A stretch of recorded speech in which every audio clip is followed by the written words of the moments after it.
This agreement between the United States and Denmark relating to the defense of Greenland is by now known to my countrymen in Denmark. Cette allocution date de 1941. After the war, we gave Greenland back to Denmark. How stupid were we to do that? Quand le Danemark transférait la défense du Groenland aux États-Unis. The word of the American people and their government can be trusted. Celui qui parle, c'est Henrik Kaufmann, ambassadeur danois à Washington. À cette époque, le Danemark était occupé par les nazis et ne pouvait ni ravitailler le Groenland en vivres, ni exercer sa souveraineté sur l'île. Une inquiétude grandissait que les nazis utilisent le Groenland comme tremplin vers l'Amérique. Kaufmann prend alors l'initiative de négocier un accord de défense pour le Groenland avec les États-Unis, outre l'avis du gouvernement danois. Le 11 avril, il signe le traité du Groenland et transfère ainsi la défense de l'île aux États-Unis. Le Groenland est alors ravitaillé par les États-Unis et le Canada.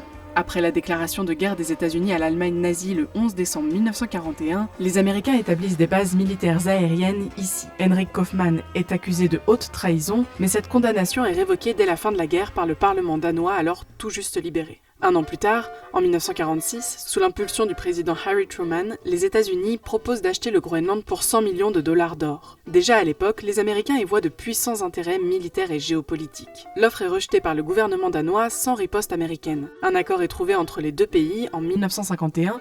Les États-Unis sont autorisés à établir ce qui est aujourd'hui la base spatiale Pituffik. Les habitants de la ville sont déplacés de force pour sa construction en 1953. Cet accord de 1951 est toujours en vigueur. Il permet aux Américains de construire, installer, entretenir et exploiter des bases militaires sur l'ensemble du territoire groenlandais.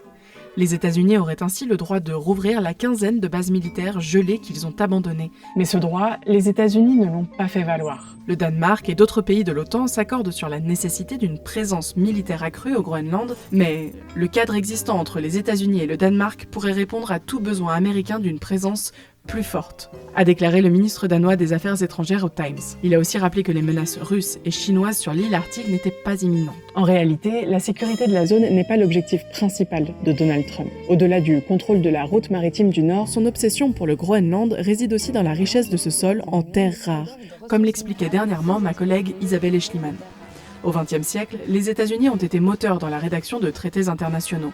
Le pays a notamment contribué à la création des Nations Unies. Mais l'administration Trump opère un virage sans précédent. Le chef de cabinet adjoint de la Maison-Blanche, Stephen Miller, a qualifié ces accords diplomatiques de international niceties et a demandé By what right does Denmark assert control over Greenland?